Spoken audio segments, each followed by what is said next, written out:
আমাকে যে 2 মিনিট সময় দেওয়া হয়েছে এটি অপ্রতুল। আপনি যেহেতু বলেছেন আপনি আরো 2 মিনিট বলেন।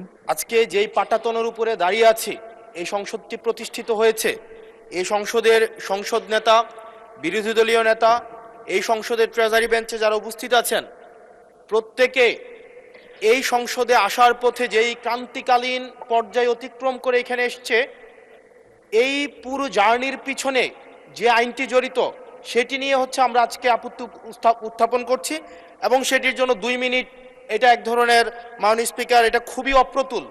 আমরা এই সংসদে বিভিন্ন বিষয়ে প্রশংসা, এই সংসদে বিভিন্ন বিষয়ে অনেক সময় অপচয় হয়, কিন্তু জাতির সাথে সবচেয়ে গুরুত্বপূর্ণ বিষয়ের আমাকে যে 2 মিনিট সময় দেওয়া হয়েছে এটি অপ্রতুল। আমি মাননীয় স্পিকারের কাছে আবেদন জানাবো এই বিষয়ে টাইম কনস্ট্রেন্ট না করে আমরা আমাদের বক্তব্যটা যেন উপস্থাপন করতে পারি, সেজন্য আপনার অনুমতি প্রার্থনা করছি। মাননীয় সদস্য, সাধারণত আপত্তি উত্থাপন আগে সংসদগুলোতে 2 মিনিটই দেওয়া হতো, তবে আপনি যেহেতু বলেছেন আপনি আরো 2 মিনিট বলেন, 4 মিনিটের মধ্যে বক্তব্য শেষ করবেন। মাননীয় স্পিকার, এই যে আইনটি আজকে যেটি পাশ করানোর কথা বলা হচ্ছে, এটির মধ্য দিয়ে 2009 সালের জাতীয় মানবাধিকার কমিশনের যেই আইনটি সেটিকে রিস্টোর করা হবে।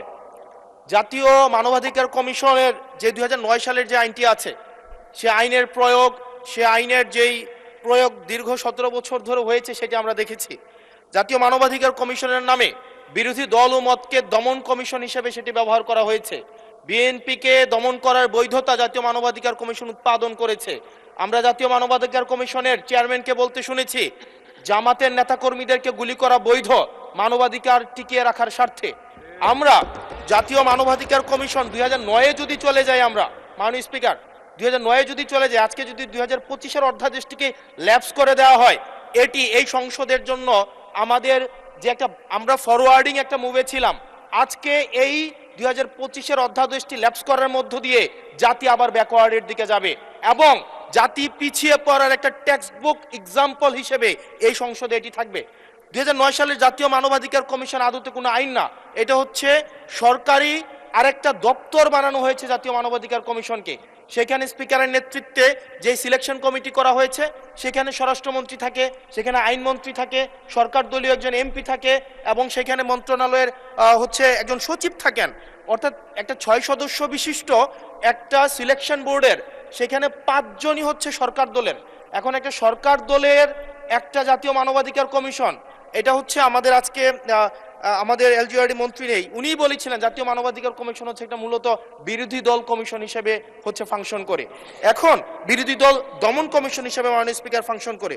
মাননীয় স্পিকার, জাতীয় মানবাধিকার কমিশন যখন এটা বিরোধী দল মত দমন কমিশন হিসেবে ফাংশন করে, আদতে এই কমিশনটা কিন্তু আমরা যদি দেখি, মানবাধিকার যেখানে যেখানে ক্ষুণ্ণ হয়েছে এগুলা কিন্তু সরকারি সংশ্লিষ্ট সংস্থা করেছে।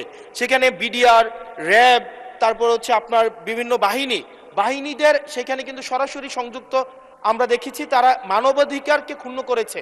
কিন্তু 2009 সালের জাতীয় মানবাধিকার কমিশন আমরা দেখেছি, যদি বাহিনীর বিরুদ্ধে আপনি কোনো তদন্ত পরিচালনা করতে চান, তাহলে সেই বাহিনীর পূর্বানুমতি আপনার লাগবে, সরকারের পূর্বানুমতি লাগবে। মাননীয় স্পিকার, সরকারের পূর্বানুমতি নিয়ে সরকার যে মানবাধিকার ক্ষুণ্ণ করবে, সেই মানবাধিকারের তদন্ত কতটা স্বচ্ছ হবে সেটা এই সংসদের প্রত্যেকটা সদস্যই সেই বিষয়টি জানে। আজকে সরকার দলের একজন মাননীয় সংসদ সদস্যের আজকে এই বিলের যে ল্যাপস করে দেওয়া হবে। কোরআন যে পড়তে বসি, অনুবাদ পড়লে অনেক সময় বুঝি না, সাধারণ মানুষ আসলে বুঝে না। ধন্যবাদ মাননীয় সদস্য। মাননীয় আইনমন্ত্রী, ধন্যবাদ। বসুন। মাননীয় স্পিকার, মাননীয় আইনমন্ত্রী, বিরোধী দলীয় নেতা বলুন। মাননীয় স্পিকার, এই বিষয়টা স্বচ্ছ রাজনীতি এবং মানুষের জীবনের নিরাপত্তার সাথে অঙ্গাঙ্গিভাবে জড়িত। এই জন্য এই বিষয়ে তাকে কনক্লুশন করার জন্য অন্তত আরও 2 মিনিট সময় দেওয়ার জন্য আমি আপনাকে অনুরোধ করব। ধন্যবাদ আপনাকে। মাননীয় বিরোধী দলের নেতা, আমি অতীতের 6টি সংসদ দেখেছি, প্রত্যেকটি সংসদে 2 মিনিট টাইম দেওয়া হতো। এবং সময় হলো যে যখনই স্পিকার ঘোষণা দেবে যে এবং অনুরোধ করবে সংশ্লিষ্ট মন্ত্রীকে বিলটি উত্থাপনের জন্য, তখনই দাঁড়াতে হয়, দাঁড়িয়ে বলতে হয় উচ্চস্বরে আপত্তি আছে। তখন যে আপত্তিকারী সংসদ সদস্যকে 2 মিনিট বলার সময় দেওয়া হতো। যাই হোক, মাননীয় বিরোধী দলের নেতা, আপনি আরো 2 মিনিট বলতে পারেন মাননীয় সদস্য। আমি আসলে এই সংসদে আজকে যদি 2024 সালের মে মাস হতো আর এই বিলটি যদি উত্থাপন হতো, তাহলে এই সংসদের এমন একজন ব্যক্তি নাই যে এটার বিরোধিতা করত, প্রত্যেকে এটাকে সাদরে গ্রহণ করত। আজকে সময় পাল্টিয়েছে। আজকে 2008 সাল, 2018 সালে আপনার এই পাশে